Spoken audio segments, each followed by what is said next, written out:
What's up guys, welcome back to my channel. I'm Daisy, aka the Brandfluencer, and if it's your first time here, welcome. Now in today's video, what we're going to talk about is the things I am currently trying to avoid paying for and things you should avoid paying for. Things we should all avoid paying for. Now we all spend money on things we don't necessarily need, and it's easy to cut out of our life and free up some extra cash, and at the same time not change our lifestyle massively, because having and building excess money is beautiful and should be everyone's goal this year. So welcome to this golden video that's going to help you out. Okay, so when editing this video, I realized my most valuable and unique tip is at the end, and this links to my traveling hacks and how I afford to travel a bit more. So if this is something you're interested in, make sure you watch till the end so you don't miss out. And otherwise, sorry for interrupting, and enjoy. So the number one thing I'm trying to avoid buy is sale items. When it comes to buying items on sale or at a discount, you must be very careful. So in hindsight, you may have bought £200 worth of items, which originally would have cost you £400. And yes, you did save £200, but at the same time, you are now £200 less in your bank account. You have spent £200. Regardless of how much you've saved, and this was probably on items you didn't even need. Also, to be honest, more time when something's on sale, it's not actually on sale. It actually reflects its true market value, but the sale labeled to that item is just a marketing gimmick to get you to buy it. And a true example of this is on Black Friday. Now, how many times have shops like Pretty Little Thing been caught out on overpricing their items before a sale occurs and then having it discounted, when in reality it's basically the same original price it was before? Everyone knows this, everyone's seen it, but many still go and purchase. Number two, which is something I really tried to implement when I was at uni, and this is spending too much on food. Now this basically is the idea of you buying more food than you realistically need. This often happens when you go shopping on an empty stomach. You feel peckish and you feel like you want a bit of that, you'd eat that, but realistically you're not going to eat any of those things, and you're just spending more on food that's going to be wasted. Forget even being hungry. More time when we go to the supermarket without a plan on what we want to buy, we end up buying too much. I did this so many times at uni. I would buy and buy thinking, yeah, I'll eat this, I'll eat that this week, and at the end of the week I wouldn't have actually even eaten half of what I purchased, and then it all goes off and has to be chucked away. And let's not talk about the days where you feel lazy and don't even feel like cooking. What does this result in? You buying fast food. And not only does this mean you are wasting food you previously purchased, you're actually spending more on buying this takeout. Now, to deal with this situation, what I started to implement was the idea of planning my week ahead. So on a Sunday, when I know I'm gonna go to the shops, I would plan what I want to eat that week and see what ingredients I already have and what ones I need. So when I go to the shop, I know specifically what I am buying. Having this plan also means that you're less likely to buy a takeout. If you want, you can meal prep and cook your meals in bulk, which I found very effective. For example, if I made a spaghetti bolognese one evening, I would make sure I make 2 portions of it at least, because the cooking is kind of the same. I'm still dedicating time towards cooking it regardless, so I might as well make a bit extra so I can have it on another day where I'm feeling a bit lazy and don't feel like cooking. And then you save money on not buying a takeout, and you're using all the food you purchased previously. And linking this to food is drinks. We often spend and waste a lot of money on drinks, and one key example is the purchase of water bottles, which kind of really bugs me out because I find it such a waste of money. You're going to go for a couple bottles a day, and even though it's not expensive to obviously buy, it adds up over time. You spending £5 a week on water isn't a lot, but make that £20 a month to around £250 a year just on bottled water. In my house, we actually have a water filter installed, so we can consume as much water as we like when we like it.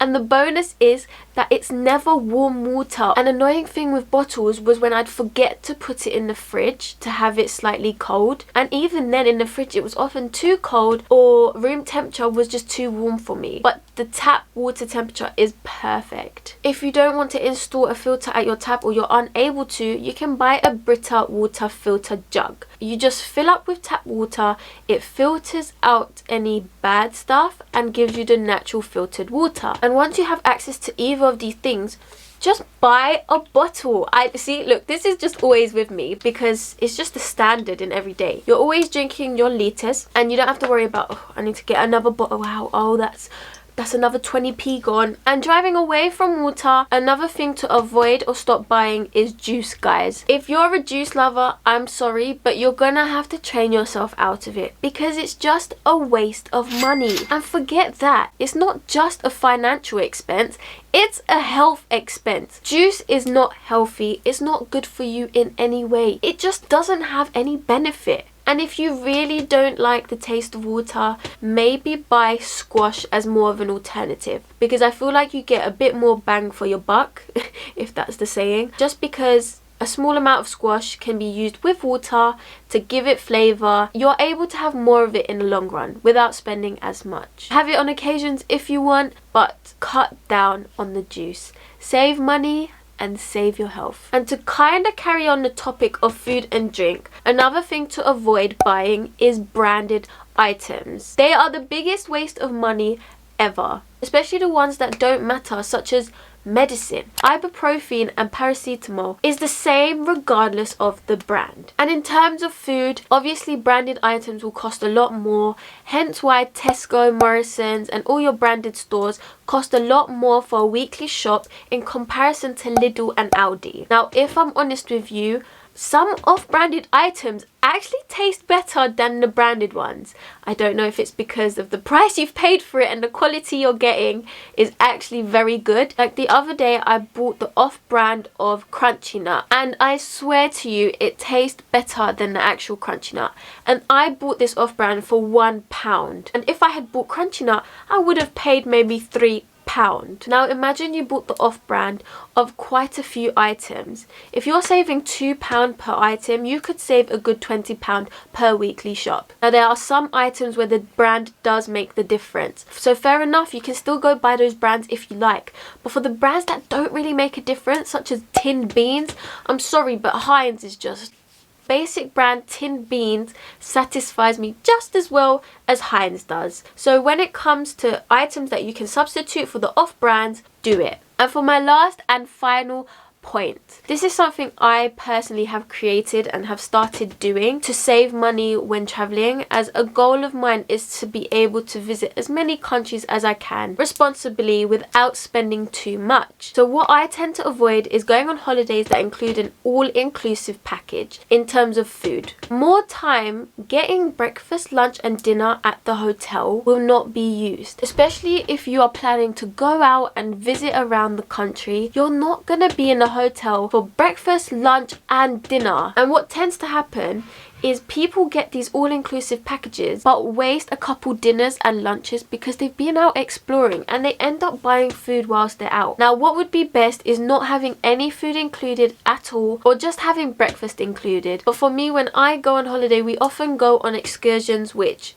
happen from early morning, so I wouldn't even benefit from breakfast either. So what I like to do is book a studio apartment, which means I also have a kitchen included with my room, and you save so much money because all you have to do is go out to your local supermarket, buy a couple things such as maybe some croissants, some eggs, packets of noodles just to survive you if you're in the hotel at some point, and you can be flexible and go on as many excursions as you like and buy food wherever you like, knowing you haven't wasted money on purchasing and paying for food at your hotel. Another thing in terms of traveling I like to do is not to book too long of a holiday. So what I've started doing is not booking any more than 3 to 4 nights when visiting countries that are not too far out. For example, Europe, as I'm from the UK.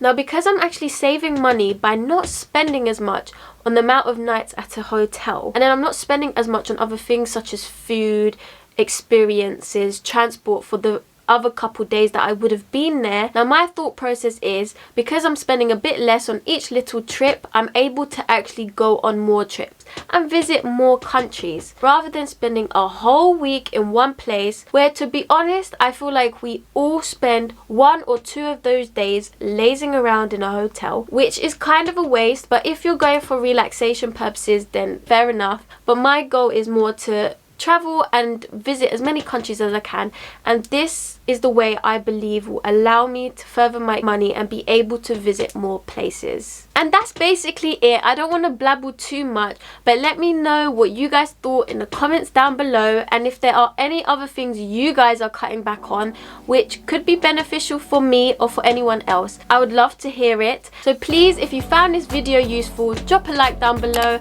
and please hit that subscribe button, as I plan on releasing a lot more content around this type of topic, as it's just something I really enjoy, and it's more exploring my everyday antics on how I'm saving money, and it's something loads of people actually question me on and find interesting. So if there's anything else you want me to explore, comment it down below, as any ideas I would appreciate, and I just want to know what you guys love to hear. And that's it from me, guys. Till next time.